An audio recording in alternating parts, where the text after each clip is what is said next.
Ask yourself this question. Are you a World War II nerd? Do you know a lot about tanks and vehicles used in World War II? Some of you are going to say yes, some of you are going to say no, and that's okay, because that's what we're here for today.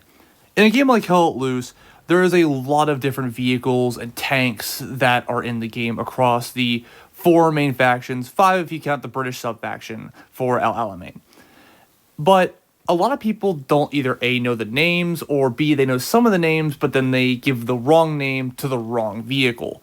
Maybe calling a Panzer IV a Tiger, even though they are completely different vehicles, which we'll get to in this video. But in this overall video, we're going to take a deep dive and have a comprehensive list of all the vehicles, what they look like, and their names in this video, which will be an updated video from what I had earlier last year. So this is the complete vehicle guide for Hell Let Loose per update 16. Now, compared to what I did last time, what I'm going to do is I'm going to break it down into different factions. That way we go through one faction at a time. That way, if there's a specific faction you want knowledge on, you can just skip that faction. I'll leave the numbers of where each section starts in the description below. But starting off with the United States of America and their vehicles, going from the Jeep all the way to their heavy tanks, starting off with the Willys Jeep. With the Willys Jeep here, it is a commander call-in for 80 fuel. The Jeep is a very fast but very lightly armored and unarmored vehicle. It can drop 2 ammo boxes that could be used to refill explosive ammo and regular ammo, with a capacity of 4 people if you include the driver. Next, we have the U.S. transport truck. Now, this vehicle is strictly for getting troops to the battlefield in a fast manner. There's one that spawns at each HQ, which means you have 3 default spawn trucks, and they carry up to 11 troops if you don't include the driver, so that's 12. And they're very unarmed, very unarmored, but they're just meant for transportation. Moving on now to the supply truck. Now, what I'm going to do here is have a side-by-side comparison with the 2 trucks in question. On the right, you have the transport truck, which is just for infantry. And on the left here, then what we're going to give the 360 view is the supply truck for ferrying in supplies. Used to build fortifications like barricades, barbed wire, garrisons, AT guns, and much more. The main difference you'll see with most of the factions is it has a nice canvas top compared to the other truck that does not. The only amount of people you can carry is a driver and 1 passenger. From there, we have the M3 half-track. Now, the half-tracks for all the factions are at least somewhat armored. They can take small arms fire and not be destroyed by machine guns, and they do have a machine gun on top for self-defense.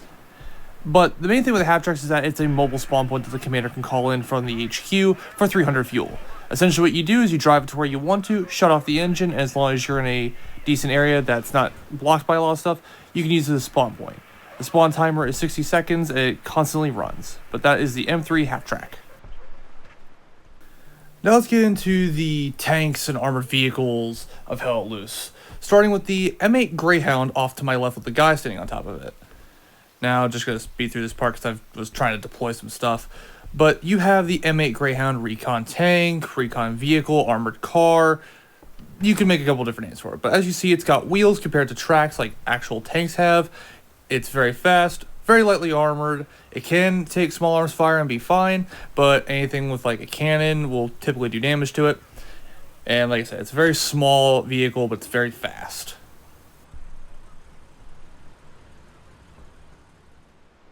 Next, we have the M5A1 Stuart. Now, in terms of size, it's very similar to the Greyhound, but there are some differences in appearance. First, it's got tracks. It's got the little inscription in Pinup Girl on the side saying the payoff. It's also got some other little inscriptions like D-22 on the other side. But the cannon is basically the same, barring some damage changes, but this is the M5A1 Stuart light tank. Next, we have the M4 Sherman medium tank. Now, there's a lot of similarities between the next 2 vehicles and then this one making 3, so pay attention. The star on the front is a massive thing that distinguishes from the other tanks that we'll get to. Hades is on both sides of the barrel, and overall it's a very clean hull, which, and what I mean by this is there's not a lot of extra random crates, fuel cans, and other little knickknacks, stuff like that, that are just on the tank, which we'll get to with the other ones. But that is the M4 Sherman medium tank.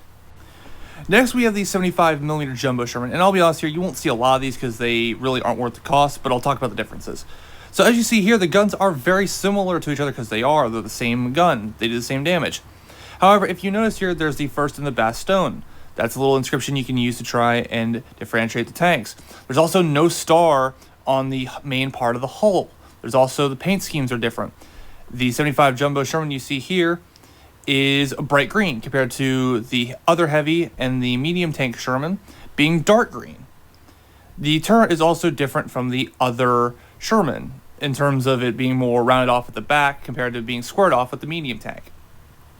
And as I also said, there's just jerry cans, there's other little things on the back and sides that are little knickknacks that can be identifying that you see on the other heavy that we'll get to in just a moment. But that is the 75mm Jumbo Sherman. Again, you won't see many of these because they cost 500 fuel. Now, the last tank we'll talk about is the 76 Jumbo that everyone's around here. It's probably the best tank the Americans truly have, as it's their best heavy. Now, as you see here, it's got a decent sized star at the front compared to the medium tank. It's not as big. The long-barreled 76mm cannon with the muzzle brake at the end of it. The fuel cans on the sides and the back of the tank. And just, yeah, that's in general. Now, in terms of the differences, let's take a photo here just so we can actually break down the differences in all three tanks.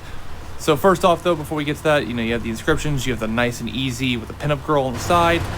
But in terms of the differences here, let's go back through them. Now here's a photo of all three of the Sherman tanks. On the far left, you have the M4 medium tank, you have the 75 Jumbo Sherman in the middle, and you have the 76 Jumbo in the right side. Now, from the front, you'll see if you go over to the medium tank on the far left, it has a massive star in the center of the tank, essentially, compared to the 75 Jumbo in the middle that doesn't at all, and the 76 Jumbo, which has a small one. The paint job of the 75 is completely different from its other two Sherman tank brothers, and the 76 has the massive gun with the muzzle brake at the end of it compared to the other guns that are really stubby little 75mm cannons. This may not be the perfect way to truly emphasize how different these tanks are and similar at the same time, but this should hopefully give you a little bit help in battle. Now that the US vehicles are done, let's hop over to the German vehicles. Now, my little disclaimer here, with the German vehicles, like with the trucks and the Kübelwagen that we'll get to, I'm not going to spend much time because they're basically the same as the American ones, just different looks, but all the other tanks and vehicles we'll give a proper look at. But let's start off with the Kübelwagen. The Kübelwagen is the same as the American Jeep, just a different design, and this is how I'll be doing the other vehicles for the other factions too, but they do the same thing. As well as here is the transport truck and the supply truck for the Germans. Again, if you look at the differences, one has a canvas top, the other one doesn't, or like a top of some sort. The transport truck obviously carries people. The supply truck obviously carries supplies. No differences from the American one or any of the other factions for that matter. Next, we have the German half truck, which operates the same as the American one. Once it's at a stop point and engine is off, it can deploy troops every 60 seconds continuously. And it does have an MG42 on top instead of a 50 cal. That's really about it. Now on to tanks and armored vehicles, starting with the Puma recon tank, recon vehicle, or armored car, depending on what you wish to call it. This is the exact same thing as the M8 Greyhound, the other recon tanks before it. The only difference is it's just got a longer barrel with a muzzle brake or a 50mm cannon if you want the specifics. Even though it's got a technically bigger cannon, it does the same damage. It's got road wheels instead of tracks like tanks, but it's good for speed, reconnaissance, but like the Greyhound, it is very fragile and can take very little punishment. The next tank we'll up to is the Panzer II Lux light tank for the Germans, and the main difference between this tank and all the other ones is the fact that it has a 20mm autocannon, which is great against infantry, but not really good against armor. Medium and heavy tanks, the best you can do against them is track them and make the gunner's vision blurry, but via suppression damage. And against light armor and lower, it does have a chance against, especially recon tanks, half-track, stuff like that. But it's mostly an infantry attack vehicle. It's not really designed to go against tanks, even though no light tank really isn't. But this one in particular really isn't. The other thing is it does have a hull machine gun, but this is the Panzer II Lux light tank. Next, we have the Panzer IV medium tank. On par with all the other medium tanks from all the different factions, The Panzer IV, like its Panzer II brother, is very blocky all around with very few angles. Very different from its at least American counterparts, where they have angles at the front for essentially all of their tanks. But it does have a driver's machine gun, a long-barreled 75mm cannon with a muzzle brake, a very circular hatch or commander's port with the number 413 on the side of them. Again, all the German tanks, you'll realize, have some sort of number on them. They don't really have inscriptions. But that is the Panzer IV medium tank. Next, we have the two German heavy tanks, or at least tanks classified as heavy tanks, the Tiger and the Panther. We'll start off talking about the Tiger tank, one of the most infamous heavy tanks of the entire war. Armed with a very long and powerful 88mm cannon, the tank itself is very boxy. It does have an inscription called Anita on the front of it, but it's one of the only tanks that actually has that inscription. It has the number 219 around the tank, especially at the turret. And although it has a very boxy kind of hull, it does have a very circular turret with a slightly squared off part in the back of the turret, circular commander's cupola, but in general it is one of the most infamous tanks of the war. I would hope that you've at least recognized it, and it packs a hell of a punch, and it can take some punishment as well.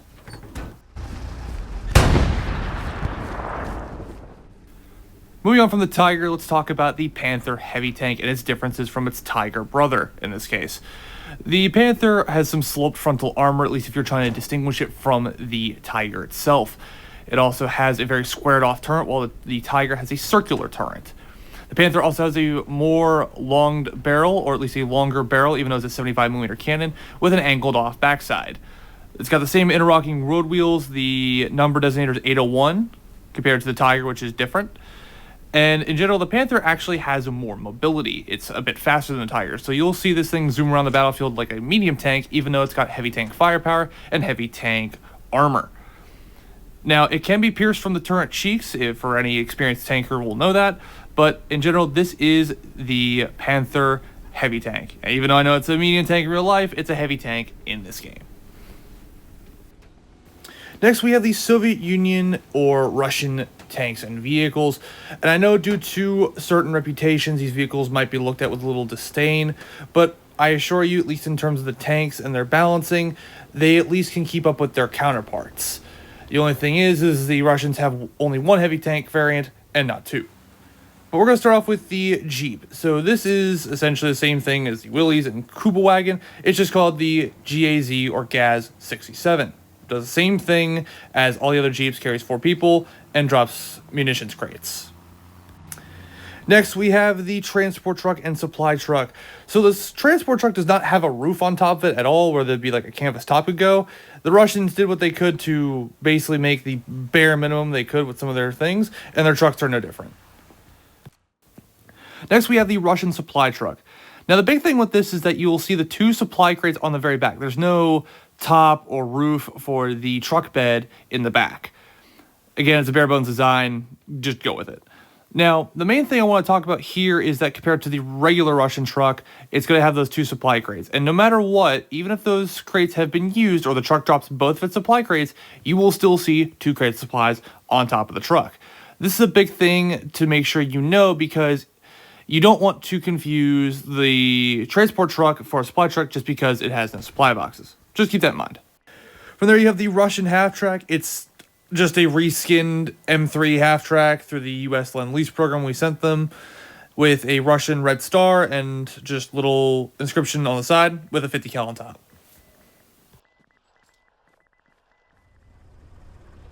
Next, we have the BA-10 Recon Tank Armored Car. Essentially, it's like the Puma and Greyhound. It's got road wheels, 45mm cannon, very lightly armored. The machine gun on the front is aesthetic. The only machine gun it has that actually works is for the gunner, but that's a BA-10. Next, you have the T-70. It's, again, very small tank, one of the smallest in the game. Its turret is off-center, which means it's not directly on the center line. It's actually to the left if you are in the driver's port. So just keep that a little bit in mind. So it's one of the few tanks with an off-center turret. But it's like every other light tank, but it has a main cannon, and it does not have a driver's machine gun. Now, just a little disclaimer moving forward, since I've been kind of repeating myself a bit, I'm going to stop doing that. So any redundant details, please look at the previous sections. But now we have the T-34-76 medium tank. The main thing with this tank is it's got all angled hull armor, so the entire front, sides, and back are all angled. They're not squared off necessarily, or at least at a flat angle. It has two little square bits on the back that are metallic. The turret is, I guess, cylinderish if you think about what squared off ends, and it's got a circular gun mantlet with a short-barreled 76mm cannon. There's also a little description on the side of the turret. The last tank for the Russians is the IS-1 heavy tank, armed with a long-barreled 85mm cannon. It's got the longest barrel for any of the Russian tanks. It has a weird hull design at the front that has it angled but somewhat squared off at the sides and then angled at the back. Disposable fuel tanks on both sides towards the back with a 6-26 on the side of the turret. It's one of the bigger tanks for the Russians, but it is the IS-1 heavy tank. Moving on to the final main faction, the British faction. Now, the British do technically have two total factions. You have the Allies faction under WWII, and you have the British 8th Army. There are some similarities with some of the vehicles, but I will still be touching on both. But I will also divide which ones are different from the 8th Army and the regular Allies faction. Just giving that heads up. Starting off with the Jeep, we have the Willys Jeep, essentially just a reskinned Willys Jeep for the Americans. And since I'm already here, the M3 half-track for the British. Again, it's just a reskinned American half-track. That's all it is. And then from there, we have the trucks in question. The supply truck, which the only difference between this one and the one on WWII is just the camo scheme. It's a dark green compared to the desert camo. And you also have the transport truck on here as well. Next, we have the Daimler Mark I recon vehicle for both the 8th Army and the British Allies faction. It's the same as every other recon vehicle, armed with a 2-pounder gun or 40mm cannon. Then you have the Tetrach light tank, also armed with a 40mm cannon or 2-pounder gun. Tracks, it has a massive fuel tank on the back with a HQ insignia or writing on the side of the turret. And it does have a cool little unicorn sticker at the front. I had to mention that. From there, we have the Cromwell medium tank. Now, again, equal with all the other medium tanks, all the other factions. It's very flat, I'll say, honestly.